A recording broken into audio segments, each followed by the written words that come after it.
Top news 10 নিয়ে আমি অতনু রয়েছি আপনার সঙ্গে। খানাকুলের খবরে নজর রাখতেই হবে। সবচেয়ে বিপর্যস্ত যে এলাকাগুলি তার মধ্যে খানাকুল অবশ্যই একটা। আর সেই খানাকুলে ত্রাণ দেওয়া নিয়ে গত কদিন ধরেই নানা রকম ঘটনা ঘটছে। যেমন আজকের ছবি যদি দেখা যায়, ওই দেখুন অবস্থা।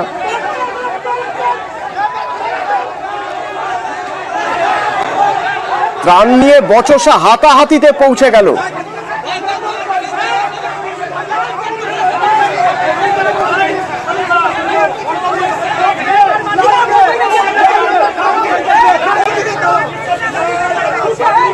ত্রাণের সমবন্টন হচ্ছে না, নাকি ত্রাণ নিয়ে রাজনীতির অভিযোগ উঠছে?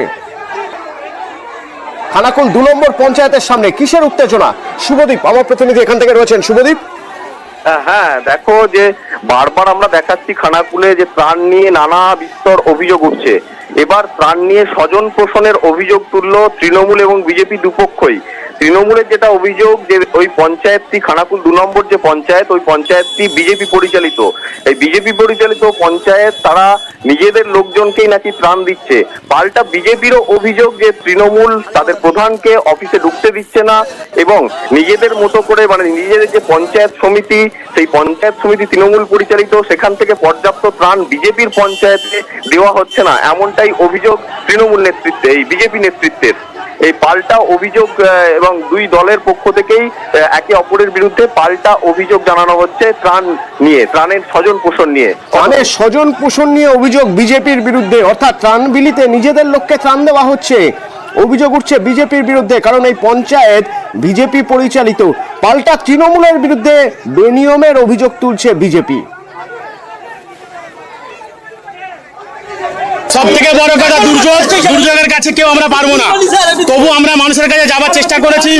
খানাকুল 2 নম্বর পঞ্চায়েত পরিচালিত বিজেপির প্রধান এখানে 1400 মাল এখন পর্যন্ত পঞ্চায়েত সমিতি থেকে পেয়েছে। এখানে আমাদের গ্রামের যে মেম্বার আছে, যদি একটি মাল দেখাতে পারেন এই লোনটাতে, যে নবাসন আমাদের ওই গ্রামের মধ্যে একটি মাল গেছে, পাশে আরো বিভিন্ন জায়গাতে প্রত্যেক কটা মানুষকে হ্যাকেল করছে। আমি চাইছি যেহেতু পঞ্চায়েত সমিতি থেকে পঞ্চায়েতে মালটা এসেছে, পঞ্চায়েতের মেম্বার যে কজন রয়েছে সেই কজন মেম্বারকে আলোচনা করে সেই মালটা সমানভাবে ডিস্ট্রিবিউট করুক, তারা যাতে এলাকার মানুষকে পরিষেবা দিতে পারে। বন্যা পরিস্থিতি হচ্ছে, সেই পরিস্থিতিতে আমরা ওই দিকটা জলে ডুবেছে, আমরা নৌকা করে মাল পাঠানোর চেষ্টা করেছি।